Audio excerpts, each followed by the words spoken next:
Hello everyone, welcome to my channel. I am Poonam Lohan. अगर आप मेरे चैनल पर नए हैं या मेरी वीडियोस को पहली बार देख रहे हैं तो प्लीज़ मेरे चैनल को सब्सक्राइब करें, वीडियोस को लाइक करें, शेयर करें, कमेंट करें और साथ ही बेल आइकन को प्रेस करें। जैसा कि मैंने आपसे बोला था कि मैं पेडागोगी की सीरीज लेकर आऊँगी, तो हमने इसकी शुरुआत कल से कर दी है। कल हमारी पेडागोगी की पहली जो वीडियो डाली थी मैंने वो डाली थी। उसमें मैंने आपको इंट्रोडक्शन करवाया था साइकोलॉजी के बारे में कि साइकोलॉजी क्या होती है, पेडागोगी क्या होती है और पेडागोगी में हम साइकोलॉजी को क्यों इंक्लूड करते हैं, उसका क्या कारण है, वो मैंने आपको कल बता दिया है। आई होप आप लोगों ने वो वीडियो देख ली होगी और आपको वहाँ से जो कॉन्सेप्ट मैंने करवाया आपको समझ में आ गया होगा। तो प्लीज़ जो आपके फ्रेंड्स हैं या फिर जो और बच्चे पेडागोगी पढ़ना चाहते हैं, अपना स्टेट क्वालिफाई करना चाहते हैं, तो प्लीज़ जिन बच्चों ने या जिन ने मेरी भी वीडियोस को देखा है, प्लीज़ अपने दोस्तों को, अपने फ्रेंड्स को या अपने रिलेटिव्स को इसको शेयर करें और उनको भी बताएं कि यहाँ से वो पेडागोगी पढ़ सकते हैं। और यहाँ से ये है कि आपका 100% श्योरिटी है कि आपके 30 अबव 28-29 मार्क्स आराम से आ जाएंगे। तो यहाँ पर जो भी सिलेबस करवाया जाए आपका आएगा, वो आपका एक रिलेवेंट सिलेबस होगा जो आपके पेडागोगी की रिगार्डिंग होगा। और मैं उनको भी ये बात बोलना चाहती हूँ कि जो सिर्फ पीजीटी एस्टेट साइकोलॉजी के बारे में पढ़ना चाहते हैं, उनसे मेरी एक रिक्वेस्ट है कि उन लोगों को पेडागोगी की हर सीरीज़ देखनी पड़ेगी, क्योंकि कुछ ऐसा सिलेबस है, कॉमन सिलेबस है जो पेडागोगी और आपका पीजीटी एस्टेट जो साइकोलॉजी का हाँ सेम होता है, बट जो कुछ कॉन्सेप्ट हैं, कुछ ऐसे भी टॉपिक आएंगे जो पेडागोगी के रिगार्डिंग नहीं होंगे, वो सिर्फ आपके पीजीटी एस्टेट साइकोलॉजी के रिगार्डिंग होंगे। तो मैंने अपने चैनल पर प्लेलिस्ट बना रखी है। जो वीडियो जो कंटेंट से पेडागोगी के रिगार्डिंग होगा वो मैं पेडागोगी की सीरीज में डाल लूँगी, बट जो पेडागोगी से के रिगार्डिंग नहीं होगा, जो हमारी एस्टेट के रिगार्डिंग है, जो पीजीटी लेवल्स के बच्चे हैं, वो उनका मैं प्लेलिस्ट में डाल दूँगी। बट आपको जो साइकोलॉजी वाले हैं उनको दोनों प्लेलिस्ट ही चेक करनी है, डेली देखना है। एक बात और है कि अगर आपने एक दिन अपनी स्टडी नहीं की तो आप अपने गोल से 10 दिन पीछे हट जाते हैं। ऐसा हुआ भी है और ऐसा लोग बोलते भी हैं। अगर आपने 2 दिन पढ़ाई नहीं की है तो आप 20 डेज अपने गोल से पीछे हट जाएंगे। तो प्लीज़ कंटिन्यूसली अपनी स्टडी को जारी रखें और अपने गोल तक जल्दी से जल्दी पहुँचें। और एक ये चीज़ होती है कि जैसे कई बच्चे होते हैं कि नहीं, हमारा तो 1 महीने पहले से हम तैयारी करेंगे तो हमारा स्टेट या कोई भी आपका टेस्ट है वो क्वालिफाई हो जाएगा, बट ऐसा नहीं होता। आपको अपना एक लॉन्ग टर्म गोल लेकर चलना पड़ेगा और जब आप अपने उस लॉन्ग टर्म गोल पर फोकस करेंगे, उसकी प्रिपरेशंस करेंगे, तो साथ ही क्या है, आपका जो शॉर्ट टर्म का गोल है वो भी आपका अपने आप ही क्वालिफाई हो जाएगा।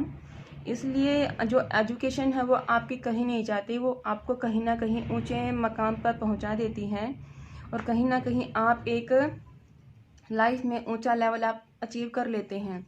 कई बार क्या होता है कि हमारे जो एग्जामिनेशन है उससे पहले कई बाय चांस हमारी हेल्थ ठीक नहीं रहती या हमें कहीं बाहर जाना पड़ जाता है, जाना कुछ नया काम निकल आता है, तो हम उस टाइम पर अपनी स्टडी पर पूरा फोकस नहीं कर पाते। तो प्लीज़ अभी से अपनी स्टडी पर लग जाएं, क्योंकि नवंबर में तो स्टार्ट होगा, तो उसके लिए इतना टाइम सफिशिएंट है आपके लिए। अगर आप अपनी अभी से पढ़ाई शुरू करेंगे तो वहाँ तक आप अपना गोल प्राप्त कर लेंगे। तो प्लीज़ मेरे चैनल पर बने रहें और मेरी वीडियोज़ को देखते रहें। अगर आपको वीडियोज़ पसंद आती हैं, अगर आपको कंटेंट पसंद आता है तो प्लीज़ मेरी वीडियोज़ को लाइक करें, साथ ही शेयर करें और मेरे चैनल को सब्सक्राइब करें। तो आज हम थोड़ा सा आगे बढ़ेंगे कि हमारे जो साइकोलॉजी है उसको इंक्लूड क्यों किया गया, वो मैंने आपको कल बता दिया है। आज हम डिफरेंट स्कूल्स के बारे में बात करेंगे। जैसे अभी जो आपका स्टेट गया है, जो जनवरी में हुआ था, उसमें कुछ क्वेश्चंस आए थे। एक क्वेश्चन तो ये आया था, जैसे एक बच्चा है वो अपने भाई बहन को देखकर या फिर अपने सहपाठियों को देखकर अपने व्यवहार में परिवर्तन ला देता है, तो साइकोलॉजी का वह कौन सा स्कूल है। उसमें शायद ऑप्शन ये थे कि वो फंक्शनलिज्म स्कूल था, स्ट्रक्चरलिज्म स्कूल था, कोग्निटिव स्कूल था या फिर बिहेवियरिज्म स्कूल था। तो उसका आंसर है बिहेवियरिज्म स्कूल। कि बच्चा जब अपने सहपाठियों को या अपने पेरेंट्स को या अपने भाई बहन को देखता है तो उनका अनुकरण करता है और उस अनुकरण के द्वारा वह अपने बिहेवियर में चेंज ले आता है, तो वो स्कूल था आपका बिहेवियरिज्म। और एक क्वेश्चन ये भी आया गया था, वहाँ पर कुछ साइकोलॉजिस्ट के नाम दिए गए थे और वो आपसे ये पूछा गया था कि ये साइकोलॉजिस्ट साइकोलॉजी के किस स्कूल में लाई करते हैं। उसमें कार्ल रोजर्स नाम का या फिर आपका जो था वो था इब्राहिम मास्लो के नाम से कोई नाम आया हुआ था। उसमें बताया गया था, तो वो आपका जो ह्यूमनिस्टिक पर्सपेक्टिव ऑफ साइकोलॉजी का स्कूल है वो उसी से बिलोंग करते हैं। तो मेनली हम आज अपने साइकोलॉजी के स्कूल या सिस्टम्स के बारे में पढ़ेंगे, क्योंकि जो आपका अब लेवल जो है वो हाई हो चुका है, तो यहाँ से आपके डीप क्वेश्चंस आते हैं। तो अब इन स्कूल्स में तो आपका 1 मार्क्स भी कम नहीं होगा, बल्कि आपके इसमें से हर बार सही मार्क्स आएंगे। तो आइए हम अपने स्कूल्स को स्टार्ट कर। ये हमारे schools. Psychology has a long past but short history. जो हमारी साइकोलॉजी है उसका इतिहास बहुत लंबा है, बट उसका जो हिस्ट्री है वो बहुत छोटी है। यानी कि हमारी अब साइकोलॉजी जो हम पढ़ रहे हैं इसको 140 साल ही हुए हैं, ज़्यादा लंबा समय नहीं हुआ है। सबसे पहले ये क्या था कि जो हमारी साइकोलॉजी है वो हम कहाँ पढ़ते थे, हमारे दर्शन शास्त्र यानी कि उसके फिलोसफी के अंदर उसकी हम पढ़ाई करते थे। जो आपका प्री साइंटिफिक पीरियड था, जो आपका वैज्ञानिक काल की दृष्टि से जो पहला एक भाग था, वहाँ पर मनोविज्ञान को दर्शन शास्त्र की एक शाखा के रूप में पढ़ाई की जाती थी। बट जब विलियम वुंट ने 1897 में जब एक प्रयोगशाला का निर्माण किया था, उस समय जो हमारी साइकोलॉजी थी वो फिलोसफी से अलग हो गई थी। तो 1879 में psychology established as a independent area, इसने अपने आप को एक स्वतंत्र विज्ञान का, एक स्वतंत्र क्षेत्र का के रूप में स्थापित कर लिया था। जो ये साइन लगाया गया है ये साइकोलॉजी का साइन है, सिंबल है से। ये मैंने कल भी आपको बताया था कि सिंबल के पीछे भी एक स्टोरी है। तो अभी कुछ टॉपिक करने के बाद मैं इसके बारे में स्टोरी लेकर आऊँगी कि साइकोलॉजी के सिंबल की क्या स्टोरी है, ये साइकोलॉजी का सिंबल क्यों लगाया गया है। तो अब ये देखिए, जब इसमें क्या किया गया था, जब विलियम वुंट आया था 1879 में, उन्होंने अपनी पहली प्रयोगशाला का स्थापना की थी। और ये क्वेश्चन भी आता है आपका पेडागोगी में कि मनोविज्ञान की पहली प्रयोगशाला कहाँ पर स्थापित की गई थी। ये आपकी 1879 में विलियम वुंट ने लिप्जिंग, जो जर्मनी में पड़ता है, वहाँ पर इसकी स्थापना की थी। तो और क्या बोला जाता है कि हमारे जो मनोविज्ञान हो क्या है, किसी भी प्राणी के व्यवहार और उसके मेंटल प्रोसेस का अध्ययन करता है। ये कल मैंने आपको सब बता दिया था, एक डेफिनेशन मैंने आपको बताई थी साइकोलॉजी की कि साइकोलॉजी की डेफिनेशन क्या है। और उस डेफिनेशन में क्या था कि हमारी पूरी साइकोलॉजी का निचोड़ मैंने आपको बता दिया था। तो प्लीज़ जिन बच्चों ने कल की वीडियो नहीं देखी है वो प्लीज़ वो वीडियो ज़रूर देखें। और अगर आप लोगों ने ये एक वीडियो को छोड़कर अगर आप अगली वीडियो को देखेंगे तो आपका जो है कॉन्सेप्ट क्लियर नहीं हो पाएगा। तो इसलिए प्लीज़ आप हर वीडियो को पहले स्टेप बाय स्टेप देखें, क्योंकि मैंने वीडियोस को डेट वाइज डेट डालूंगी कि किस दिन मैंने कौन सी वीडियो डाली थी। तो इससे क्या है, आपके कॉन्सेप्ट क्लियर हो जाएंगे और आपको ऐसे भी नहीं लगेगा कि कब वीडियो कौन सी पहले आई है, कौन सा कॉन्सेप्ट पहले करवाया गया है। तो डोंट वरी, आपको हर डेट वाइज आपको वीडियोज़ मिलेंगी। अब देखिए कि हमारे साइकोलॉजी में एक स्कूल नाम की टर्म होती है और एक सिस्टम नाम की टर्म होती है। ये स्कूल और सिस्टम्स क्या होते हैं, जैसे कुछ लोग होते हैं, उन लोगों को हम देखना पसंद नहीं करते, बट जो उनकी बातें होती हैं हम उनकी बातों को पसंद करते हैं। आपके साथ भी ऐसा कभी ना कभी हुआ होगा कि कुछ ऐसे व्यक्ति होते हैं जिसको आप देखते हैं तो आपको जैसे वो अच्छे नहीं लगते, बट आप क्या बोलते हैं कि वो व्यक्ति देखने में अच्छा नहीं है, बट जो उसकी बातें हैं वे मुझे बहुत ही प्रभावित करती हैं। तो जो व्यक्ति को आप देखना पसंद नहीं करते वो क्या है, वो स्कूल होता है कि जहाँ पर सिर्फ एक व्यक्ति के बारे में या व्यक्तियों के बारे में बात की जाती है कि एक व्यक्ति अच्छा है या बुरा है, मैं किसे पसंद करता हूँ किसे पसंद नहीं करता। ये क्या है, मैं आपको एक जनरल टर्म में एक एग्जाम्पल समझा रही हूँ, फिर हम इसको साइकोलॉजी के वे में समझेंगे। और बट जहाँ पर आपकी बातों को महत्व दिया जाता है वो आपका सिस्टम होता है। जैसे कई ऐसे बच्चे भी होते हैं आपके घर में, वो क्या बोलते हैं कि मेरे घर में तो कोई वैल्यू ही नहीं है, मुझे कोई समझता ही नहीं है। बट जब वो बच्चा स्कूल में जाता है तो उसको टीचर भी अप्रिशिएट करते हैं, स्टूडेंट भी अप्रिशिएट करते हैं। तो क्या है, जब वो बच्चा अपने घर में है तो वो क्या है, एक स्कूल के रूप में है कि उसको बच्चे पर ध्यान दिया जाता है। लेकिन जब उसकी बातों पर ध्यान दिया जाएगा तो वो क्या कहलाएगा, एक सिस्टम कहलाएगा। अब देखिए स्कूल क्या होता है, जब मनोवैज्ञानिकों पर अधिक बल दिया जाता है, यानी कि जैसे आपने एक बी पियाजे का नाम सुना है, वाइगोत्स्की का आपने नाम सुना है, ऐसे ही कोहलर, कोफका, पेवलोव, स्किनर, ये नाम तो आप लोगों ने सुने ही होंगे। तो यहाँ पर मैं सिर्फ इतना बताना चाहती हूँ कि जहाँ पर साइकोलॉजिस्ट के सिर्फ नाम को ही प्रेफरेंस दी जाए, उनके नाम को ही महत्व दिया जाए, तो क्या कहलाता है, वो स्कूल कहलाता है। बट जब उन साइकोलॉजिस्ट के काम पर फोकस करेंगे कि उन्होंने क्या काम किया है और उनके काम के क्या नतीजे आए हैं, उससे सोसाइटी को क्या क्या लाभ पहुंचा है, तो हम उसको क्या कहेंगे, सिस्टम कहेंगे। तो सिस्टम कहाँ क्या होता है, जब मनोवैज्ञानिकों की बजाय उनकी बातों, उनके विचारों पर अधिक बल दिया जाता है तो वो सिस्टम कहलाता है। क्लियर है आपको? जो मैंने आपको एक सिंपल लैंग्वेज आपको समझाया है और अब मैंने आपको एक साइकोलॉजी के वे में समझाया है कि स्कूल क्या है और सिस्टम क्या है। सिंपली स्कूल क्या है, एक छोटा रूप होता है जहाँ पर सिर्फ उन व्यक्तियों के नामों के बारे में चर्चा की जाती है कि इतने व्यक्ति हैं, इतने व्यक्ति यहाँ हैं। बट जब उन व्यक्तियों के कार्यों के बारे में चर्चा की जाती है, उनके विचारों पर फोकस किया जाता है, तो क्या कहलाते हैं, वो सिस्टम्स कहलाते हैं। तो अब मैं बताती हूँ आपको कि हमारे साइकोलॉजी में कौन कौन से सिस्टम्स होते हैं और सिस्टम्स का क्या क्या नाम है। तो सबसे पहले हमारा है स्ट्रक्चरलिज्म सिस्टम, जिसको बोलते हैं संरचनावाद। अब आप सिंपल सी एक लैंग्वेज में देखिए, सिंपल भाषा में मैं आपको समझाती हूँ कि संरचनावाद क्या होती है। यानी कि एक ढांचा जो हम तैयार करते हैं, मान लीजिए आपको अपना घर बनवाना है, उस घर का आप एक स्ट्रक्चर देते हैं कि हाँ मेरा घर इतने एरिया के अंदर होगा, यहाँ पर डाइनिंग रूम होगा, यहाँ पर आपका जो हॉल होगा, यहाँ पर आपका बेडरूम है, यहाँ गेस्ट रूम हो जाएगा, यहाँ लॉबी हो जाएगी। तो ये क्या है, आपने एक स्ट्रक्चर दे दिया कि एक बनावट, ऊपरी तौर से वो बनावट आपने दे दी। तो स्ट्रक्चरलिज्म क्या है, संरचनावाद है कि हमें किसी चीज़ की संरचना करनी है। तो अब देखिए संरचना में क्या बताया गया है। In 1879 first experiment was establish in Leipzig Germany by William Wundt. कि सबसे पहला जो हमारा एक्सपेरिमेंट लैब बनाई गई थी वो कहाँ बनाई गई थी, वो हमारी लिप्जिंग में बनाई गई थी। लिप्जिंग कहाँ है, जर्मनी में। और किसने बनाया था, विलियम वुंट ने। क्योंकि जब विलियम वुंट ने पहली बार अपनी प्रयोगशाला का निर्माण किया था, तब क्या हुआ था, हमारी साइकोलॉजी हमारी फिलोसफी से अलग हो गई थी। वहाँ से इसको एक स्वतंत्र रूप में व्याख्या मिली थी, एक प्रसिद्ध हो गया था।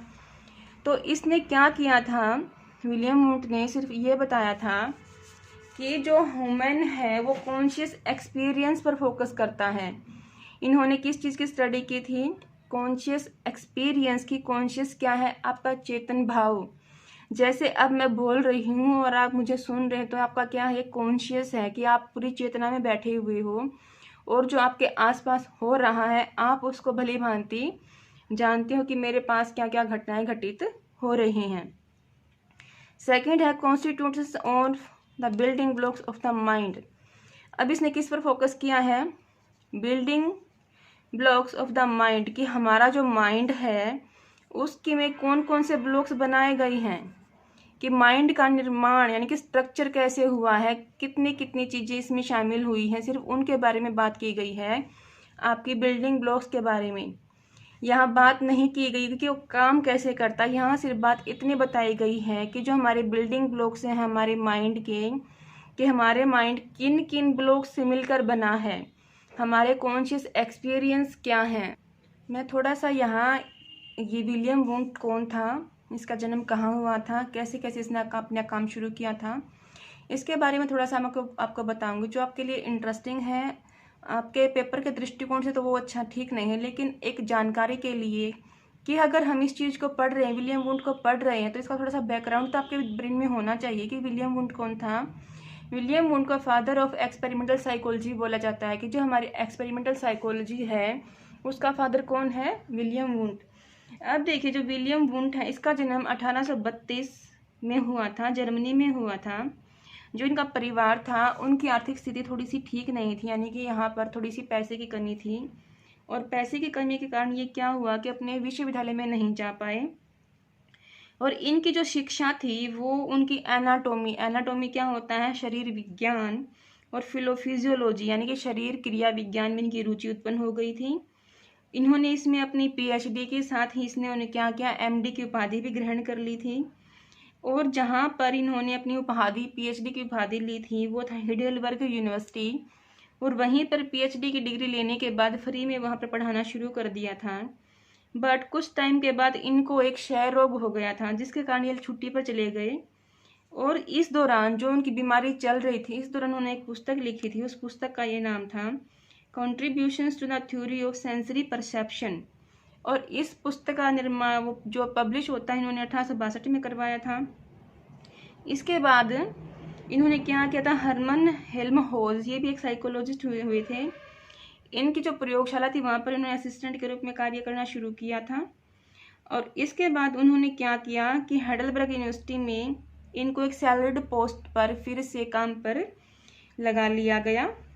और इसके बाद ये कहाँ आए, 1875 में ये लिप्जिंग यूनिवर्सिटी में आए। और यहाँ पर लिप्जिंग यूनिवर्सिटी का जो अपना नाम है, मॉडर्न नाम है इसका, मार्क्स यूनिवर्सिटी हो गया है। यहाँ पर उन्होंने अपनी पहली प्रयोगशाला साइकोलॉजिकल लैब का इस्तेमाल की स्थापना की थी 1879 में।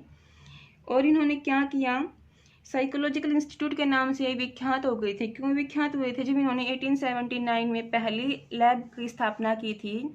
इस लैब की स्थापना के बाद इनका नाम किस रूप में विख्यात हुआ था, इनका नाम विख्यात हुआ था साइकोलॉजिकल इंस्टीट्यूट के नाम में इसका नाम विख्यात हुआ था। इसके बाद इन्होंने एक पुस्तक और लिखी जिसको बोलते हैं principle of psychology physiological psychology, कि जहाँ पर हमारे शरीर क्रिया की घटनाओं के ऊपर फोकस किया जाता है, वो उन्होंने पुस्तक का निर्माण फिर से किया। और इसके बाद बहुत से ऐसे व्यक्ति या ऐसे साइकोलॉजिस्ट आए थे जिसका नाम था Kraepelin, Lehmann, Kulpe, J M Cattell, Edward पिक्चर्स, चार्ल्स गुड, टिचनर, स्पीयरमैन। ऐसों ने क्या किया था, इनसे शिक्षा ली थी। एक इनके शिष्य थे विलियम टिचनर। विलियम टिचनर अभी इसके बाद आएगा कि स्ट्रक्चरलिज्म को आगे पंख किसने लगाए थे, विलियम टिचनर ने लगाए थे। तो ये इनके सबसे प्रिय शिष्य थे। इन्होंने ही क्या किया था, आगे जाकर अपनी स्ट्रक्चरलिज्म को आगे बढ़ावा दिया था। तो टिचनर ने अपने गुरु जी से शिक्षा ली और इसके बाद अपने स्ट्रक्चरलिज्म को आगे बढ़ा दिया। अब बात करते हैं कॉन्शियस एक्सपीरियंस की, कि कॉन्शियस एक्सपीरियंस क्या होता है। ये आपका एक इमीडिएट एक्सपीरियंस होता है कि कॉन्शियस एक्सपीरियंस की आप मुझे सुन रहे हो, मुझे सुनते ही आप में क्या आया, एक इमीडिएट एक्सपीरियंस आया। इमीडिएट एक्सपीरियंस के अंदर दो चीज़ों को इन्होंने शामिल किया गया कि उन्होंने एक्सपीरियंस को कैसे कैसे बताया है। वुंट ने कॉन्शियस एक्सपीरियंस के बारे में ये बताया है कि जब आपको कॉन्शियस एक्सपीरियंस होता है, इसको उन्होंने इमीडिएट एक्सपीरियंस का नाम दिया। और जो आपका इमीडिएट एक्सपीरियंस है उसमें तीन चीज़ें आती हैं, sensation, affect and image. Sensation क्या होती है, आपके संवेदना, जो आपके 5 ज्ञानेंद्रियाँ होती हैं। आपके 5 ज्ञानेंद्रियाँ कौन सी हैं, आँख, नाक, कान, आपकी स्किन, ये क्या है, आपकी ज्ञानेंद्रियाँ हैं। इनसे क्या होता है, आपको इन्फॉर्मेशन आती है। जैसे आप कोई सुंदर फूल देखते हो तो आपकी वो आइज़ ग्रहण करती हैं। अगर कोई सुंदर खुशबू है, मनमोहक खुशबू है, वो आपकी नाक ग्रहण करती है। अगर टेस्ट अच्छा है तो आपकी वो जीवा वो ग्रहण करती है। अगर कोई चीज़ें अच्छी हैं, उसको तोड़ने का मन कर रहा था, आपके हाथ काम करते हैं।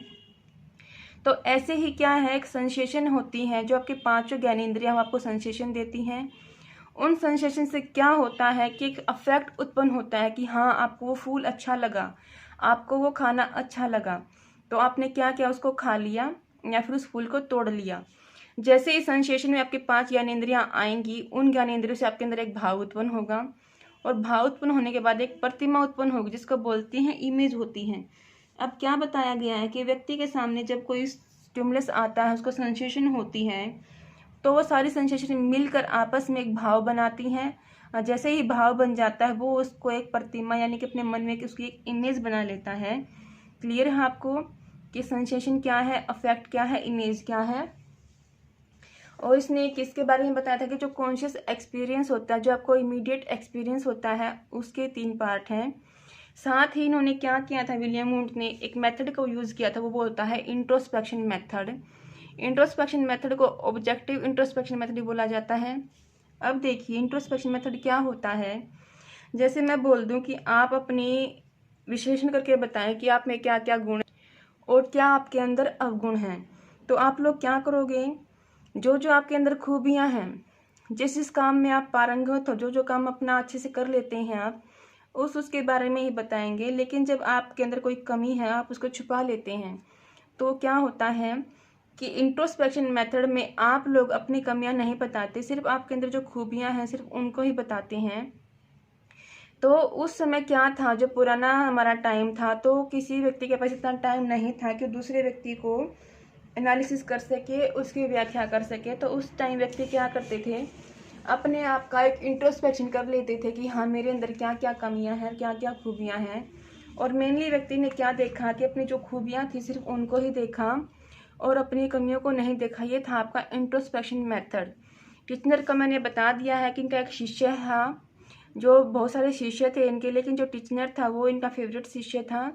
और इन्होंने विलियम वुंड के बाद अपने इस स्कूल को बहुत ही आगे लेकर वो गए। तो यहाँ हमारा पहला स्कूल हो गया है कि वो है स्ट्रक्चरलिज्म। मेनली स्ट्रक्चर, किसी चीज़ का जब हम निर्माण करते हैं, उसके एक बाउंड्री तैयार करते हैं, वो आपका स्ट्रक्चर होता है। और मेनली इसमें क्या बताया गया है कि जो हमारे कॉन्शियस एक्सपीरियंस हैं उन पर फोकस किया गया है। साथ ही क्या बताया गया है कि आपके जो ब्रेन है वो कितने बिल्डिंग ब्लॉक्स हैं, यानी कि आपके ब्रेन का निर्माण किन किन वस्तुओं को मिलाकर हुआ है, सिर्फ इस बात पर फोकस किया गया है। अब है आपका सेकंड स्कूल, जिसको बोलते हैं फंक्शनलिज्म, फंक्शनलिस्ट स्कूल। ये सेकंड स्कूल है।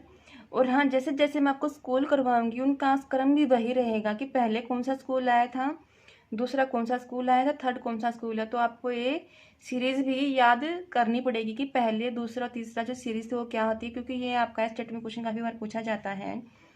फंक्शनलिज्म कार्यवाद कि आप काम को कैसे करते हैं। स्ट्रक्चर में क्या था कि आपने निर्माण कैसे किया। फंक्शनलिज्म क्या है कि कार्य, कि हमारा ब्रेन का फंक्शन तो हो गया है, हमने वो बता दिया है, लेकिन वो कार्य कैसे करेगा।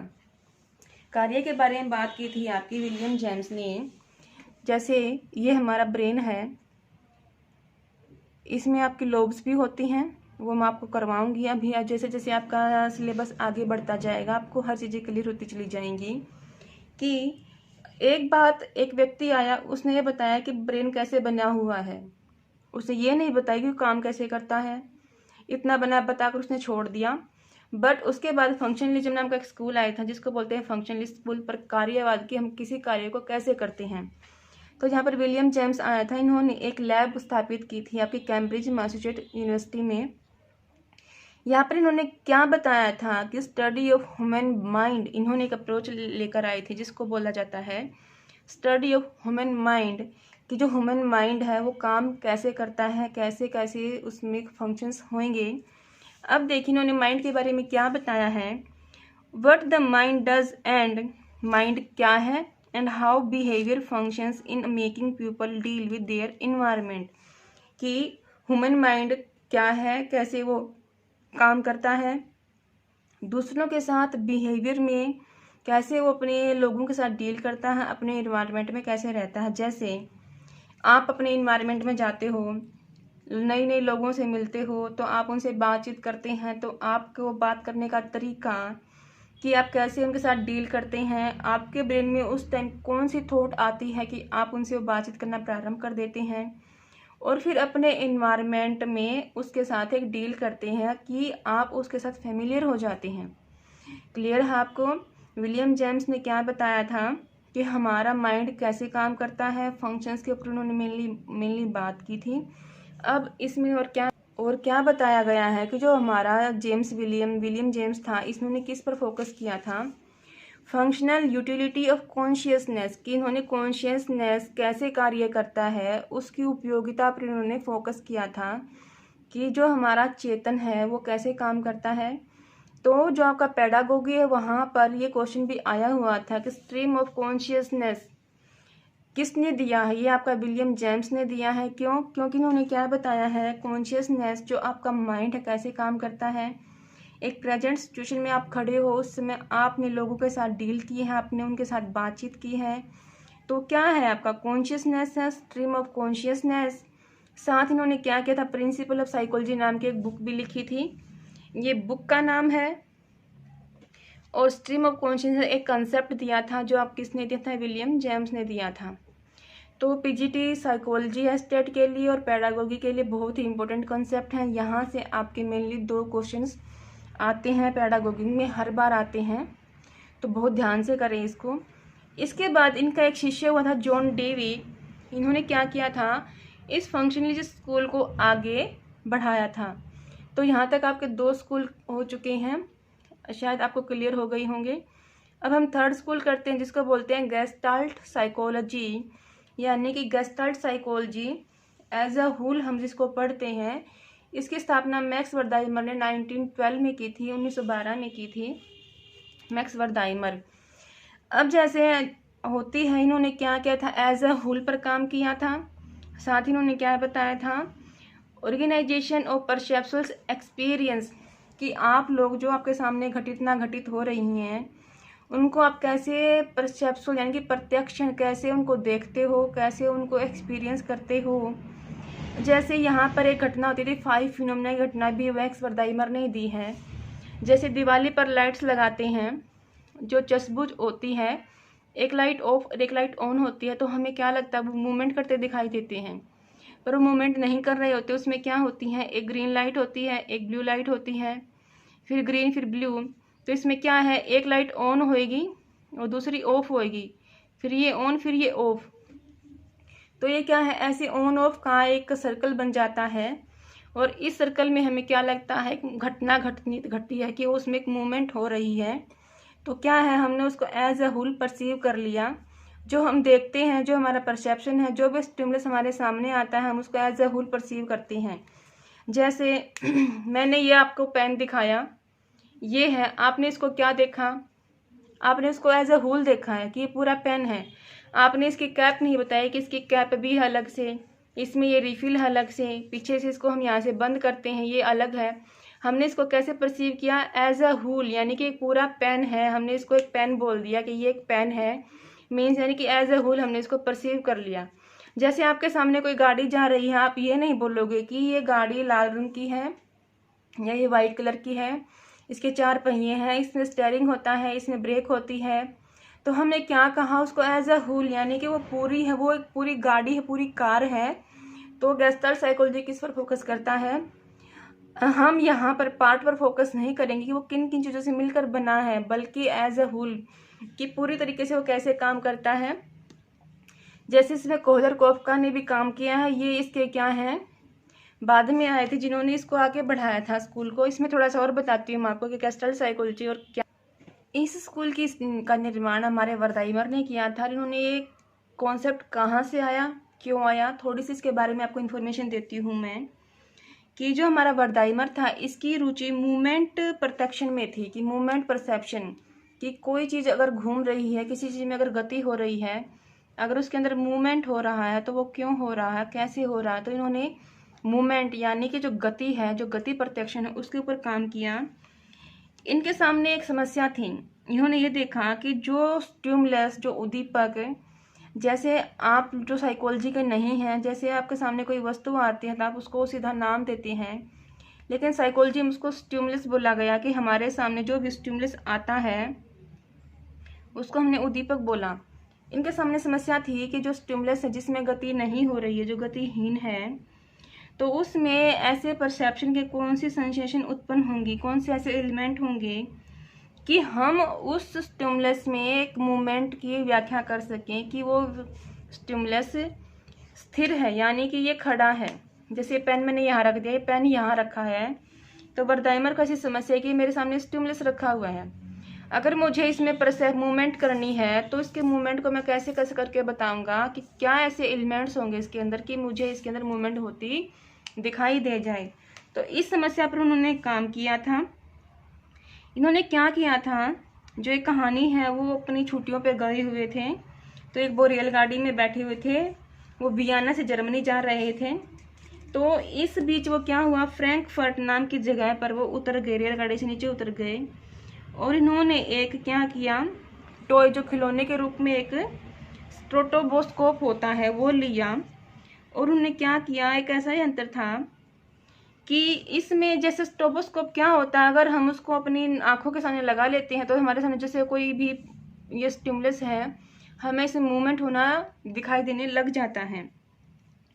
तो उन्होंने क्या किया, इस स्ट्रोबोस्कोप को लेकर उन्होंने काफ़ी सारे एक्सपेरिमेंट किए और बाद में वो इस निष्कर्ष पर पहुंचे कि व्यक्ति जो प्रत्यक्षण करता है, जो परसेप्शन करता है, उसका जो हमारा संबंध है वो इन्वायरमेंट से नहीं होता, बल्कि वो उसमें कुछ ऐसी मूवमेंट होती है कि वो व्यक्ति उसके अंदर मूवमेंट करना देख लेता है। फिर उन्होंने एक और एक्सपेरिमेंट किया था। उस एक्सपेरिमेंट में उन्होंने 2 रेखाएं ली थी, एक लंबी रेखा ली थी और एक छोटी रेखा ली थी, यानी कि एक लंबी रेखा ली थी, एक छोटी रेखा ली थी, और इनके बीच में उन्होंने टाइम इंटरवल रख दिया था कि इसमें कितना टाइम इंटरवल होगा, कि जब मैं पहले इस रेखा को प्रेजेंट करूँगा फिर इसको करूँगा, तो एक थोड़ा सा टाइम इंटरवल था। उस टाइम इंटरवल से इन्होंने क्या किया, ये रेखा आई, उसके बाद उन्होंने ये रेखा दी, कुछ टाइम सेकंड का गैप दिया, तो क्या हुआ, इस टाइम सेकंड ने क्या दिखाया कि इन रेखाओं में भी मूवमेंट होना शुरू हो गया था। तो इसी स्टोरी के ऊपर, इसी के बेस के ऊपर उन्होंने क्या किया, अपने गेस्टाल्ट साइकोलॉजी का निर्माण किया कि जब भी हम किसी स्टिमुलस को देखते हैं, उसको एज अ होल उसको परसीव करते हैं, कि हम उस स्टिमुलस को या उस वस्तु को हम पार्ट में डिवाइड नहीं करते। अगर हमारे सामने हाथी खड़ा था, हम उसको पूरा हाथी बोलेंगे, ये नहीं बोलेंगे कि हाथी की 4 टांगे हैं, इसकी एक पूंछ है। ऐसे अगर हमारे सामने कार है तो हम उसको एज ए कार ही परसीव करेंगे। हम कार को ये नहीं बोलेंगे कि कार में 4 पहिए होते हैं, स्टीयरिंग होता है, एक छत होती है, जब जाकर वो कार बनती है। अगर आपके सामने आपकी कोई फ्रेंड है, आपके मम्मी पापा खड़े हैं, तो आप उसको पूरा एज ए ह्यूमन ही परसीव करोगे, ना कि उसके 2 पैर हैं, 2 उसके हाथ होते हैं, सिर होता है, तो वो जाकर एक ह्यूमन बनता है। तो क्लियर है आपको कि गेस्टाल्ट क्या कहना चाहता है कि हमारे इन्वायरमेंट में जो भी हमारे सामने वस्तु सामने आती है, हम उसको एज अ होल, एक समग्र के रूप में उसको परसीव करते हैं, ना कि पार्ट के रूप में। एक आपने प्रयोग सुना होगा कि चिंपैंजी के ऊपर एक प्रयोग किया गया था कि उसके सामने बहुत सारे केले रख दिए गए थे, उसको एक टिन में बंद कर दिया गया था, तो उसने वो केले कैसे प्राप्त किए। वो प्रयोग कोहलर ने किया है, ये भी मैं आपको आगे करवाऊंगी। बट आज क्या है, आपका एक ब्रीफ इंट्रोडक्शन है कि साइकोलॉजी में कौन कौन से स्कूल थे और कैसे कैसे उन स्कूलों में कौन कौन से साइकोलॉजिस्ट आए हैं, कैसे कैसे वहाँ पर काम किए गए हैं। तो डरने की कोई ज़रूरत नहीं है, घबराना बिल्कुल भी नहीं है। आपको हर कॉन्सेप्ट एक सीरीज में चलेगा, कंसेप्ट स्टेप बाय स्टेप हम चलेंगे, पूरी उसकी जड़ से मैं आपको वो चीज़ें सिखाऊंगी, बताऊंगी, तो क्या है, आपका हर डाउट क्लियर हो जाएगा, आपके अंदर कोई डाउट नहीं रहेगा। अब तक क्या है कि आपने इसको सरफेस लेवल पर पढ़ा है कि सिर्फ हमने ऊपर ऊपरला पढ़ लिया और हमारा पेपर क्वालिफाई हो गया। बट अब क्या है, जो भी चीज़ें आ रही हैं वो बहुत डीप आ रही हैं, तो प्लीज़ आप बहुत अच्छे से तैयारी करें और मेरी वीडियोज़ को देखते रहें। इसके बाद हमारा 4th स्कूल है बिहेवियरिज्म, जिसको बोलते हैं व्यवहारवाद। व्यवहारवाद का भी क्वेश्चन अभी आया था पीछे स्टेट में, अगर आप लोगों को ध्यान हो, आप अपने क्वेश्चन पेपर भी उठा सकते हैं, वहाँ पर देख सकते हैं कि बिहेवियरिज्म का एक क्वेश्चन आया हुआ था। इसकी स्थापना जॉन वॉटसन ने की थी, यानी कि जॉन वॉटसन इसके संस्थापक हैं। इन्होंने क्या किया, कहा था कि ही सेज दैट साइकोलॉजी, ये सिंबल साइकोलॉजी का है, he says that psychology as a study of behaviour और responses which can be measured, कि जो हमारा बिहेवियर है, हमारी जो साइकोलॉजी है वो क्या है, हमारे बिहेवियर की स्टडी है, हमारे रिस्पॉन्स की स्टडी है, जिसको हम मेज़र कर सकते हैं, माप सकते हैं। जैसे आप लोगों ने बहुत बार सुना होगा कि छोटे बच्चे बड़ों को देखकर ही सीखते हैं, जैसा उनको इन्वायरमेंट मिलेगा, जैसा वो देखेंगे वैसा ही वो सीखेंगे। जैसे घर में भाई बहन है, छोटा भाई जैसा बड़ा भाई करता है, बड़े भाई बहन करते, छोटे भाई बहन भी वैसे ही करते हैं। अगर संस्कारों की बात आती है तो जैसे संस्कार हम बच्चों के अंदर डालेंगे वैसे ही संस्कार उनमें से बाहर निकलेंगे। उसके लिए क्या है कि हम उन्हें किस इन्वायरमेंट में रख रहे हैं, आपके घर का इन्वायरमेंट कैसा है, वो कैसे कैसे सीरियल देखते हैं, कैसे कैसे अपना काम करते हैं, उनके दोस्त कैसे हैं, कि उनका एक पूरा इन्वायरमेंट, उनका घर, उनका परिवार, जो उनके आसपास चीज़ें घटित हो रही हैं, उन सब से वो सीखते हैं। उन सब से सीख कर ही वो क्या करते हैं, अपने बिहेवियर का निर्माण करते हैं, अनुकरण करते हैं, इमिटेशन करते हैं। तो ये क्वेश्चन भी आपके पेपर में आया हुआ था व्यवहारवाद का, कि कोई बच्चा है वो अपने इन्वायरमेंट से सीख कर अपने बिहेवियर में थोड़ा सा सुधार लेकर आता है, उसके बिहेवियर में रिस्पो में आते हैं, उसके बिहेवियर को हम मेज़र करते हैं तो वो किस स्कूल का रिस्पॉन्स करता है, वो बिहेवियरिज्म स्कूल का रिस्पॉन्स करता है। तो वुड्स ने यहाँ बताया है कि जैसे एक बच्चा अपने परिवार में जन्म लेता है तो वहाँ से वो भाषा को सीखता है कि भाषा कैसे बोलता है। जैसे बड़े बच्चे बोलते हैं, जैसे उसके पेरेंट्स बोलते हैं, माता पिता बोलते हैं, वो क्या करता है, उनका वोकलाइजेशन करता है, यानी कि उसका स्वर उच्चारण करता है, बेबलिंग करता है यानी कि तुतलाना सीखता है। उसके बाद उसकी कंडीशनिंग हो जाती है और बच्चा बोलना शुरू कर देता है।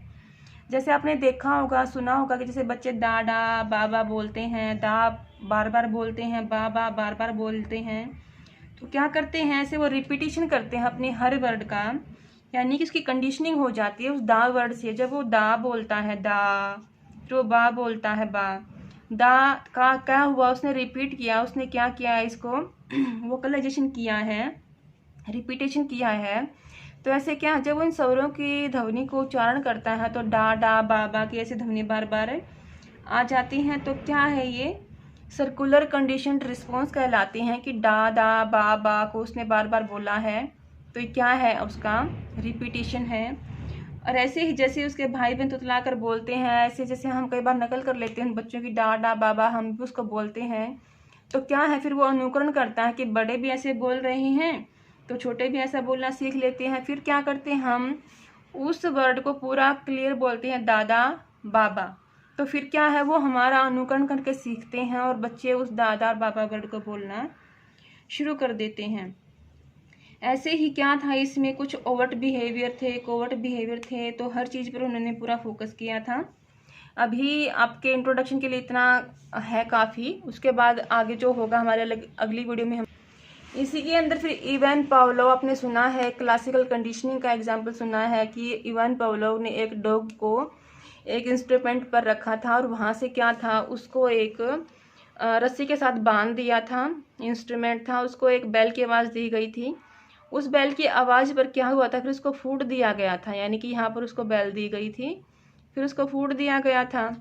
तो कुत्ते ने क्या किया था, जो डॉग था उसने अपना जो सलाइवा थी, जो राल था, वो निकालना शुरू कर दिया था। तो उसको क्या बोलते हैं, शास्त्रीय अनुबंध, कि जब एक स्टिमुलस से हमारा एसोसिएशन यानी कि संबंध, कंडीशनिंग हो जाती है, अनुबंधन हो जाता है, तो हम उसके बेस पर ही काम करते हैं।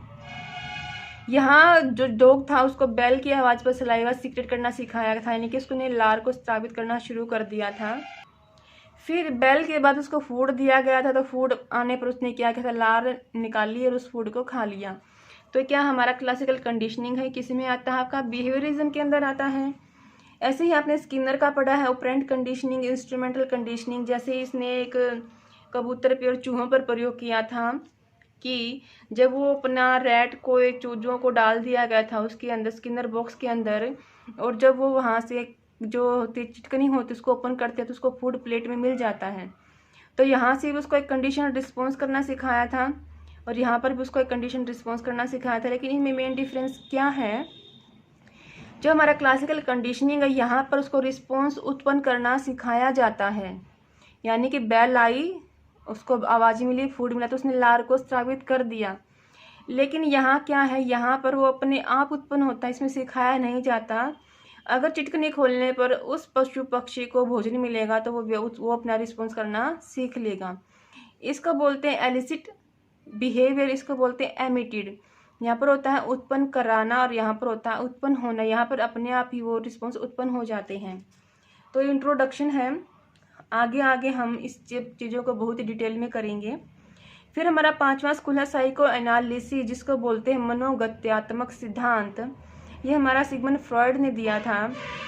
सिगमंड फ्रॉयड का नाम आप सब लोगों ने सुन रखा है। इसके क्वेश्चंस भी आते हैं, जैसे है आपकी इसमें ओडिपस कॉम्प्लेक्स है, इलेक्ट्रा कॉम्प्लेक्स है, और इसमें हो जाता है कास्ट्रेक्शंस हो जाता है, पेनिस एनवी हो जाती है, पास्ट एक्सपीरियंस होते हैं, ओरल स्टेज होती है इसमें, जिसकी एनल स्टेज होती है, जो इसकी 5 स्टेजेस होती हैं। फिर इन्होंने ईद, ईगो और सुपर ईगो का कंसेप्ट भी दिया है, कॉन्शियस, अनकॉन्शियस, प्री कॉन्शियस का कंसेप्ट दिया है। ये सारा हम जब साइको एनालिसिस स्कूल को पढ़ेंगे, जब हम सिगमंड फ्रॉयड को डिटेल से पढ़ेंगे, वहाँ पर आपको हर चीज़ क्लियर करके बताई जाएगी हर चीज़ आपको बिल्कुल सिंपल तरीके से समझाई जाएगी, उसके बाद आप उसको भूलोगे नहीं। मेनली उन्होंने फोकस किस चीज़ पर किया था, अनकॉन्शियस डिज़ायर, यानी कि जो हमारी डिज़ायर है जो पूरी नहीं हुई और पूरी ना होकर वो हम, मान लो कोई बच्चा है वो किसी बड़ी खिलौने की जिद करता है, उस टाइम हम उसको खिलौना नहीं दे पाते तो क्या होता है, वो उस खिलौना उसके अनकॉन्शियस में चला जाता है कि जो उसकी चीज़ें पूरी नहीं होती, ध्यान बंदे का उसी के ऊपर रहता है। जैसे हम भी हैं, हम बड़े हैं, लेकिन हमारी भी कई ऐसी इच्छाएं होती हैं जो पूरी नहीं होती। अगर वो इच्छाएं पूरी ना हो तो हम उसको अपने कॉन्शियस में तो रखते ही नहीं हैं। अगर हम कॉन्शियस में रखेंगे तो हम सर्वाइव ही नहीं कर पाएंगे। तो हमारी उन इच्छाओं को हम क्या करते हैं, अपने अनकॉन्शियस ब्रेन में ले जाते हैं। वो हमारी क्या कहलाती हैं, अनकॉन्शियस डिज़ायर। हमारे कॉन्फ्लिक्ट, जैसे हमारी डिज़ायर कंप्लीट नहीं हुई, हमारा ध्यान उन डिज़ायर पर ही है, तो वहाँ से कॉन्फ्लिक्ट आ जाएगा, तो हमारी लाइफ डिस्टर्ब हो जाएगी, हमारे अंदर डिसऑर्डर आ जाएंगे। फिर है पास्ट एक्सपीरियंस, ये होता है अर्ली एक्सपीरियंस, यानी कि जब बच्चा 5 साल का होता है, फ्रॉड ने ये बोला था कि जब बच्चा 5 साल का है और उस 5 साल में जो वो एक्सपीरियंस लेता है, उस 5 साल के ऊपर उसकी पूरी पर्सनैलिटी डेवलप होती है। अपनी उस पर्सनैलिटी के आधार पर ही वो क्या करता है, अपने आप को निर्माण करता है। तो ये सारा हम साइको एनालिसिस में पढ़ेंगे, फ्राइड में पढ़ेंगे। इसके भी क्वेश्चंस आते हैं, जो इसकी स्टेजेस होती हैं, जो इसकी ओरल स्टेज होती है, एनल स्टेज होती है, फेलिक स्टेज होती है, फिर आपकी इसकी लेटेंट स्टेज होती है, फिर आपकी जनरल स्टेज होती है। इसमें आपके होते हैं इलेक्ट्रा कॉम्प्लेक्स है, एडिपस कॉम्प्लेक्स है, फिर उसकी जो स्किल्स हैं, जो छुपी हुई स्किल्स हैं, फिर उसका रिप्रोडक्शन का सिस्टम है सारा। फिर इसी में आता है आपका ईद आता है, आपकी ईगो आती है, आपकी सुपर ईगो आती है। यहाँ से भी आपके क्वेश्चंस आते हैं आपके पेडागोगी में। ये सब जब हम फ्राइड को कंप्लीट करेंगे तब हर चीज़, हर कॉन्सेप्ट आपको बहुत ही अच्छे से, बहुत ही डीप में और आपके जर्नल लाइफ से बिल्कुल रिलेटेड करवा के मैं करवाऊंगी, तो आप इनको कभी नहीं भूलेंगे। और इसके बाद हमारा 6th स्कूल है ह्यूमनिस्टिक साइकोलॉजी, ह्यूमनिस्टिक पर्सपेक्टिव। इसको बोलते हैं मानवतावाद सिद्धांत या परिप्रेक्ष्य। अब इस सिद्धांत में कौन आता है, कार्ल रोजर्स, इब्राहिम मास्लो। यहाँ पर इन दो व्यक्तियों के नाम बहुत इंपॉर्टेंट लिए जाते हैं, कार्ल रोजर्स और इब्राहिम मास्लो। इन्होंने क्या किया था, ये हमारे मानवतावादी पर्सपेक्टिव के साइकोलॉजिस्ट हुए हैं।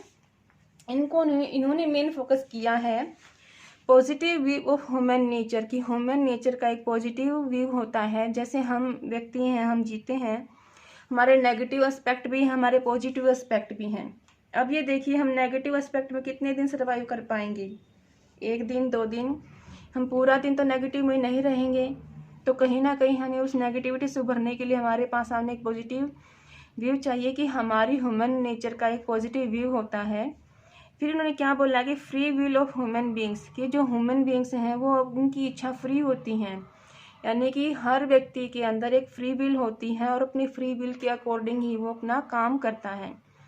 फिर है नेचुरल स्ट्रीविंग टू ग्रो, कि जब वो ग्रो होता है, यानी कि स्ट्रीविंग होता है अपना जीवन यापन करना, नेचुरल प्राकृतिक तरीके से ग्रो बड़ा होना। जब वो अपने जीवन को एक प्राकृतिक तरीके से ग्रो करना चाहता है, वो भी क्या हमारा ह्यूमनिस्टिक पर्सपेक्टिव है। अनफोल्ड देयर इनर पोटेंशियल, हम सब कहते हैं कि आपके अंदर एक अंतर शक्ति होती है, आप उसको पहचानिए, उसके बेस पर आप काम करिए। जब तक आप अपने इनर पोटेंशियल को नहीं पहचान लेंगे, आपके अंदर क्या क्या एबिलिटीज आप उसको नहीं पहचानेंगे, तब तक अपने जीवन में आप कामयाब नहीं हो सकते। तो ये मानवतावादी सिद्धांत है। इब्राहिम मास्लो ने भी बहुत सारा काम किया है, कार्ल रोजर्स ने भी बहुत सारा काम किया है। मेनली इन्होंने थेरेपीज़ पर काम किया है, जिसमें आपकी क्लाइंट सेंटर्ड थेरेपी है, उसके ऊपर उन्होंने काम किया है। इब्राहिम मास्लो ने भी अपनी जो विल बताई है, इसमें इन्होंने एक हायरार्की बताई है, जहाँ पर इनकी साइकोलॉजिकल नीड होती हैं, फिर इनकी सेफ्टी की नीड होती हैं, फिर जाकर आपकी एक हाई नीड होती हैं, जिसको जो कभी कभी पूरी नहीं होती। जैसे मदर टेरेसा जैसी हमारी महिलाएं हैं, रविंद्रनाथ टैगोर हैं, उनकी ही वो नीड पूरी होती हैं। इन्होंने लोअर नीड और हायर नीड, डेफिशिएंट नीड और मेटा नीड के बारे में बताया है। ये सब चीज़ें हम जब इनको पढ़ेंगे तब जाकर हम अपना हर चीज़ को अच्छे से क्लियर करेंगे। इसमें एक सेल्फ एक्चुअलाइजेशन की, जहाँ पर हम अपने बारे में आत्मसिद्धि प्राप्त कर लेते हैं। जैसे मदर टेरेसा हुई, उन्होंने अपने आप में आत्मसिद्धि प्राप्त कर ली थी। तो ऐसे ही कुछ एक ही परसेंटेज ऐसी पॉपुलेशन होती है जो सेल्फ एक्चुअलाइजेशन तक पहुँच पाती है। यहाँ पर यह बताया गया था, मास्लो ने सबसे पहले क्या किया था, इन्होंने स्पिरिचुअल फादर ऑफ ह्यूमनिज्म माना गया, जो हमारा इब्राहिम मास्लो है। स्पिरिचुअल यानी कि मानवतावादी के आध्यात्मिक जनक हमारे क्या है, इब्राहिम मास्लो हैं। कि स्पिरिचुअलिटी की तरफ हमें जाना चाहिए, क्योंकि अब जो हमारा मॉडर्न टाइम चल रहा है, इस टाइम में हम स्पिरिचुअल की तरफ नहीं जा सकते, हमारे आध्यात्मिक की तरफ हम नहीं जा सकते। इनके अनुसार इब्राहिम मास्लो ने क्या मानना है कि जो हम मनुष्य हैं, जो हम ह्यूमन बींग्स हैं, इनकी जो नेचर होती है क्या होती है, आदरणीय होती है और आत्मसिद्धि से युक्त होती है। यानी कि हम अपना आदर करवाना चाहते हैं हर सिचुएशंस में, चाहे कैसी होगी हम चाहते हैं कि लोग हमारा आदर करें। साथ ही क्या होता है कि हमें आत्मसिद्धि प्राप्त हो कि हम हर फील्ड में अपनी एक जो पोटेंशियल है, जो हमारी एक एनर्जी है, जो हमारे अंदर एक कामयाबी है, हम उसको तक पहुंच जाएं।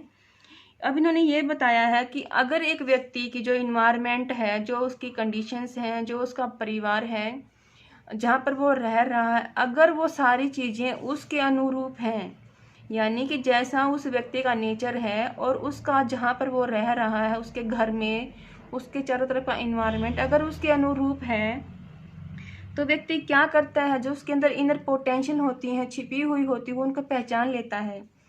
फॉर एग्जाम्पल मैं आपको बताती हूँ, जैसे आपके घर में छोटे भाई बहन हैं, छोटे बच्चे हैं, अगर पेरेंट्स उन बच्चों को अच्छा इन्वायरमेंट नहीं देंगे, अगर उनको सपोर्ट नहीं देंगे, तो क्या होगा, वे बच्चे अपनी इनर पोटेंशियल को नहीं पहचान पाएंगे। उनके अंदर क्या रहेगा कि पेरेंट्स हमारी केयर नहीं करते या बड़े भाई बहन हमारी केयर नहीं करते। तो यहाँ क्या है, उस छोटे बच्चे को एक सुखद इन्वायरमेंट चाहिए कि जिस इन्वायरमेंट में वो है वहाँ पर सब उसकी हेल्प करें, सब उसको प्यार करें। और इसी प्यार की वजह से क्या होता है कि उस बच्चे को एक अच्छा इन्वायरमेंट मिलता है, वो अपने इनर पोटेंशियल को पहचान लेता है और यहाँ से वो क्या करता है, फिर सेल्फ एक्चुअलाइजेशन की तरफ वो चला जाता है। इसी के साथ ये बताया गया था, अगर उसको वो चीज़ें ना मिलें तो वो उसमें निराशाजनक की भावना आ जाएगी। और फिर यहाँ पर एक बात और बताई गई है कि हमारा जो ह्यूमन बिहेवियर का नेचर है वो मैकेनिकल मैन है, यानी कि हम यांत्रिक रूप से काम करते हैं और हमारे अंदर एक क्रिएटिविटी, सृजनात्मकता का गुण होता है, हमारा पोटेंशियल होता है, हमें वहाँ तक पहुँचना चाहिए। इन सब के बारे में किसने बताया है, इब्राहिम मास्लो ने बताया है। तो आपको क्लियर है कि हमारे ह्यूमनिस्टिक पर्सपेक्टिव क्या है, हमारा positive view of human nature, free will of human beings, natural striving to grow, unfold their inner potential. तो कुछ पॉइंट आपको यहाँ पर नोट भी करने पड़ेंगे। जैसा मैं कुछ इंपॉर्टेंट बोलती हूँ तो प्लीज़ अपनी नोटबुक में उठाएं, उसको नोट करें, क्योंकि जब तक आप अपनी खुद मेहनत भी नहीं करोगे, एक वीडियोस को सुनते रहोगे तो भी आपका कंसेप्ट क्लियर नहीं होगा। तो प्लीज़ हर वो व्यक्ति जो मेरी वीडियोस को सुन रहा है, अपनी तैयारी कर रहा है, तो प्लीज़ अपने साथ एक कॉपी पेन रखे और कुछ जो आपके कॉन्सेप्ट हैं उसको एक आउटलाइन दें और बाद में उसको रिवाइज करें, तो आपके ये कॉन्सेप्ट बहुत अच्छे से आपके रिमेंबर हो जाएंगे। अब इसमें और क्या बताया गया, जो हमारा ह्यूमनिस्टिक साइकोलॉजी है, behaviour is determined by environmental conditions, के जो हमारे इन्वायरमेंटल कंडीशंस होती हैं, हमारा बिहेवियर उन कंडीशन से ही क्या है, निर्धारित होता है। अगर हमें अच्छा इन्वायरमेंट मिलेगा तो वो जो मनुष्य है वो अच्छा मनुष्य बनेगा, उसके अंदर इनर पोटेंशियलिटी बढ़कर आएगी, वो अपनी क्रिएटिविटी करेगा। अगर उसको इन्वायरमेंट अच्छा नहीं मिलता है तो वो क्या होगा, उसमें डिसऑर्डर्स आ जाएंगे, वो अपने इनर पोटेंशियल को नहीं पहचान पाएगा, वो डीमोटिवेट हो जाएगा। तो क्लियर है आपको कि साइकोलॉजी का स्कूल क्या क्या है, उन्होंने क्या क्या बातें बोली गई हैं। नेक्स्ट स्कूल हमारा है कोग्निटिव पर्सपेक्टिव। कोग्निटिव यानी कि संज्ञानात्मक पर्सपेक्टिव, इसको और भी बोला गया आल्सो कॉल्ड कंस्ट्रक्टिविज्म, कि जब हम किसी चीज़ को सुन लेते हैं और जब दोबारा से हम उसका निर्माण करते हैं तो उसमें क्या करते हैं, थोड़ा सा कंस्ट्रक्ट ले आते हैं, ताकि जो हमने समझा है, जो हमने सुना है, उसको एक निर्मितवाद हम बना लेते हैं। कंस्ट्रक्टिविज्म होता है निर्मितवाद, कि हम उसको अपनी तरफ से निर्माण कर लेते हैं। कोग्निटिव पर्सपेक्टिव मेनली क्या है, हमारा combination of gestalt and structuralism. जो हमने स्कूल पढ़े हैं, हमारा गेस्टाल्ट और हमारा स्ट्रक्चरलिज्म, इनके क्या है, एक कम्बिनेशन का रूप है। इन दोनों को जब हम मिला लेते हैं तो हमारा कोग्निटिव पर्सपेक्टिव बनकर सामने आता है। इन कोग्निटिव पर्सपेक्टिव में किस पर फोकस किया गया है, how we know about the world, कि हम अपने संसार के बारे में, अपने परिवार के बारे में, अपने आस पड़ोस के बारे में हम कैसे जानते हैं, कैसे उनके बारे में काम करते हैं। अगर मैं आपसे पूछूं कि आप अपने बारे में कैसे जानते हैं, आपके परिवार के बारे में आप कैसे जानते हैं, आपका स्कूल है, आपका देश है, आपका गांव है, आप कैसे जानते हैं, तो आपका उत्तर क्या होगा। अगर मैं साइकोलॉजी के वे में बताऊं तो आप क्या बोलोगे कि हमारा जो कोग्निशन है वो कोग्निशन हमें सिखाता है कि हम लोगों के बारे में जानें। तो एक प्रोसेस होती है नोइंग की, उसको बोलते हैं कोग्निशन। यहाँ बताया गया है cognition is the process of knowing, कि जानने की प्रक्रिया हमारा क्या है, कि हम किस प्रकार जानते हैं, जानने की प्रक्रिया हमारी क्या है, हमारा कोग्निशन कहलाता है। मीन्स जिस तरीके से हम जानते हैं या पहचान करते हैं वो हमारा कोग्निशन कहलाता है। हमारे कोग्निशन में क्या क्या चीज़ें शामिल हम करते हैं, थिंकिंग, जब आप सोचते हैं किसी के बारे में, अंडरस्टैंडिंग, जब आप उसको अंडरस्टैंड कर लेते हैं, परसीविंग, जब आप उसको परसीव यानी कि प्रत्यक्षण आप करते हैं, आप उसको देखते हैं, मेमोराइज, जब आप उसको याद करते हैं, प्रॉब्लम सॉल्विंग, उस प्रॉब्लम को आप सॉल्व करते हैं, एक मेंटल प्रोसेस का आप यूज़ करते हैं। तो ये सब चीज़ें क्या है आपके कोग्निशन में। थिंकिंग, मान लो आपको कोई एग्ज़ाम देना है, एस्टेट का एग्ज़ाम ही लगा लो, आपने बहुत सारी थिंकिंग करी है, आपने सोचा है कि आप कैसे कैसे अपने पेपर की तैयारी करेंगे, हम कितना टाइम किस सब्जेक्ट को देंगे। फिर क्या हुआ कि आपने अलग अलग टाइम डिसाइड कर लिया है कि हमारा मैथमेटिक्स के पोर्शन को हम इतना टाइम देंगे, हमारे पेडागोगी को हमारा इतना टाइम रहेगा, फिर उसके बाद आपका जो हिंदी है, इंग्लिश है, फिर जो आपके रिमेनिंग टॉपिक रह जाते हैं आप उनको कितना कितना टाइम देंगे। इन सब के बारे में आप थिंक करते हो, सोचते हो कि अगर आपको अपना क्वालिफाई करना है एस्टेट तो आपने कैसे कैसे उसको टाइम को डिवाइड किया है। फिर है अंडरस्टैंडिंग, कि आपने उस सब्जेक्ट के अंदर जो टॉपिक है उन टॉपिक को अंडरस्टैंड किया है, हर चीज़ को डिटेल से उसको पढ़ा है और उसके बाद ही आपने अंडरस्टैंड किया है। परसीविंग, आपने उसको अंडरस्टैंड करके परसीव किया यानी कि प्रत्यक्षण किया है। मेमोराइज, उसको याद किया कि किस स्टेप से, किस तरीके से हम अपनी प्रॉब्लम को सोल्व करते हैं, कैसे हम चीज़ को याद रख पाते हैं। Problem solving, mental process. और फिर इतना सब कुछ करने के बाद जब आप अपने एग्ज़ाम में बैठते हो, जब आपके सामने वो क्वेश्चंस आता है तो आप सेम प्रक्रिया उसके ऊपर लगाते हो, तो क्या है वो आपका कोग्निशन कहलाता है। कि कोग्निशन ऐसी प्रोसेस है जिसके द्वारा हम जानते हैं कि अगर आप लोगों से आप कोई पूछे कि आप अपने बारे में कैसे जानते हो तो आप क्या बोलोगे, मेरा कोग्निशन मुझे मेरे बारे में बताता है कि मैं क्या हूँ, मैं क्या कर सकता हूँ या क्या कर सकती हूँ, मेरे अंदर क्या एबिलिटीज़ हैं। तो क्लियर है आपको आज एक सवाल का जवाब मिल गया कि हम कैसे जानते हैं हमारे संसार के बारे में, अपने घर के बारे में, अपने आसपास के बारे में। तो आज आपका एक क्वेश्चन क्लियर हो गया है। तो आपके पास एक आंसर है कि आप लोगों को बता सकते हो कि हमारे कोग्निशन के थ्रू हम वस्तुओं के बारे में जानते हैं। अब है इसमें और क्या बताया गया है कि जो हमारा कोग्निटिव पर्सपेक्टिव है या हमारा कंस्ट्रक्टिविज्म है, इसमें हम क्या बोलते हैं कि human mind as an information processing system like the computer, कि जो हमारा ह्यूमन ब्रेन है, जो हमारा ह्यूमन माइंड है, इंफॉर्मेशन प्रोसेसिंग सिस्टम है कि कैसे एक कंप्यूटर की तरह, जैसे कंप्यूटर में इनपुट डिवाइस होता है, फिर उसमें आउटपुट डिवाइस होता है, इनपुट के बाद वहाँ पर प्रोसेस चलती है, फिर आउटपुट करते हैं। ऐसे ही हमारा जो ह्यूमन माइंड है वो कंप्यूटर की तरह ही काम करता है। अब जैसे आप मुझे सुन रहे हो तो ये क्या है, आपने अपनी इन्फॉर्मेशन को ऐसे इनपुट लिया है अपने ब्रेन के अंदर, और इस वीडियो को सुनने के बाद जब आप बैठेंगे आराम से तो इस इन्फॉर्मेशन का आपके ब्रेन में एक प्रोसेस होगा जिसको बोलते हैं प्रोसेसिंग सिस्टम। और फिर जब आप एग्ज़ाम दोगे या कोई फ्रेंड्स या कोई फिर आपका रिलेटिव्स कुछ क्वेश्चंस आपसे पुट करता है तो आप उसका आंसर कैसे दोगे, एज ए आउटपुट उसको आंसर दोगे। तो जैसे हमारा एक कंप्यूटर काम करता है ऐसे ही हमारा माइंड भी काम करता है इन्फॉर्मेशन प्रोसेसिंग सिस्टम के थ्रू। इसके अंदर हम पियाजे है, वाइगोत्स्की है, इनको पढ़ेंगे।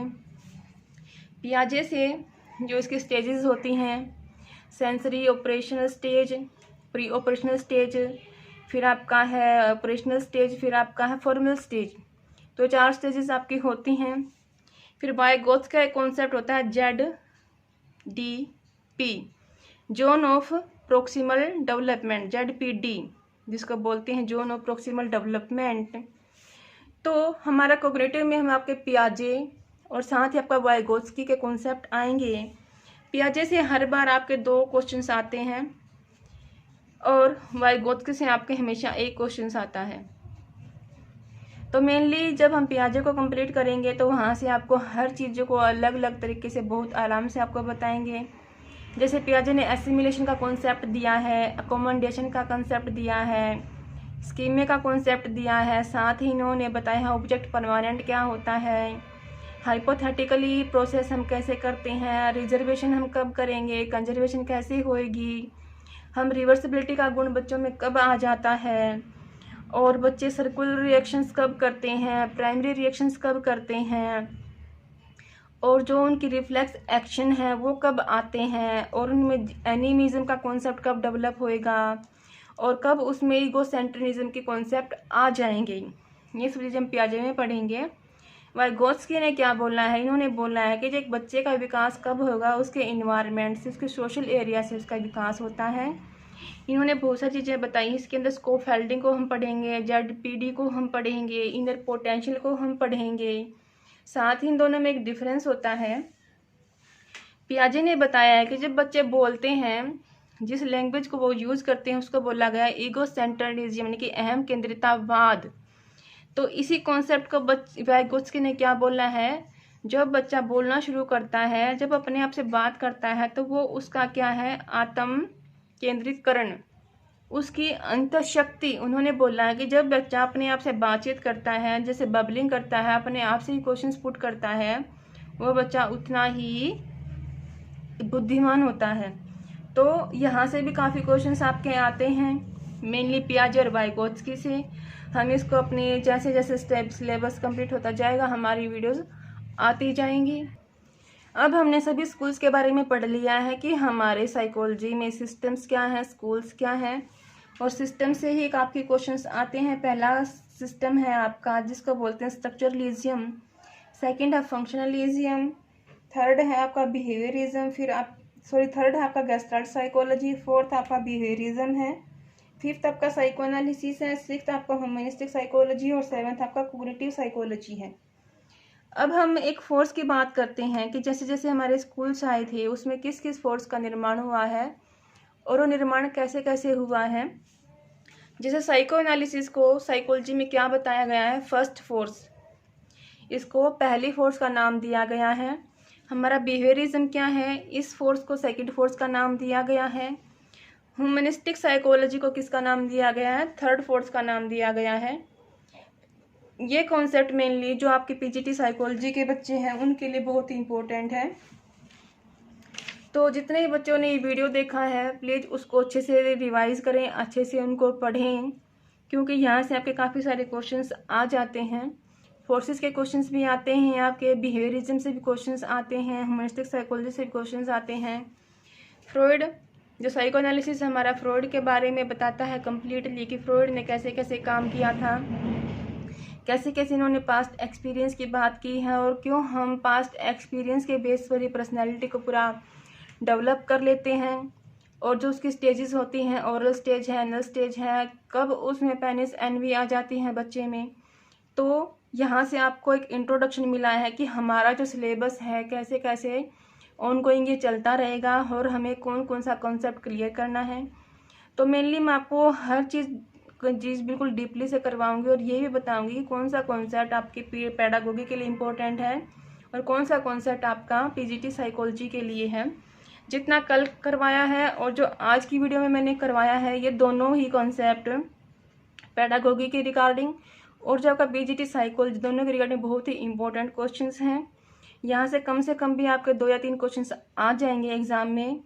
तो प्लीज़ इनको अच्छे से प्रिपेयर करें और साथ ही अपना एक कॉपी और पेन लेकर बैठें, साथ साथ आप अपने नोट्स बनाएं और जहाँ भी आपको लगता है कि ये कॉन्सेप्ट आपको समझ नहीं आया है या फिर आप ये बोलना चाहते हैं कि मैं वो कॉन्सेप्ट आपको दोबारा से करवाऊँ, तो मुझे कमेंट करें ताकि मुझे पता चले कि कहाँ क्या कमी रह गई है। अगर आपको ये वीडियोस पसंद है तो प्लीज़ इसको लाइक करें और इसको शेयर करें, क्योंकि जो नॉलेज हमारी, हम जितनी नॉलेज को बांटेंगे उतनी हमारी नॉलेज बढ़ेगी और हम अपने गोल तक पहुंच जाएंगे। तो प्लीज़ मेरी वीडियोस को लाइक करें, शेयर करें, साथ ही सब्सक्राइब करें। अगर वीडियोस पसंद आते हैं तो उसको शेयर करें और ज़्यादा से ज़्यादा अपने दोस्तों तक पहुंचाएं ताकि वो भी अपनी स्टडी को शुरू कर लें। और जैसे कि हालात चल रहे हैं तो प्लीज़ आप अपने घर में रहें, सुरक्षित रहें और स्वस्थ रहें। जल्दी ही लॉकडाउन खुल जाएगा, फिर सारी चीज़ें नॉर्मल हो जाएंगी। और आज के लिए बस इतना ही। Thank you. मिलते हैं कल की वीडियो में, कल के नए टॉपिक के साथ।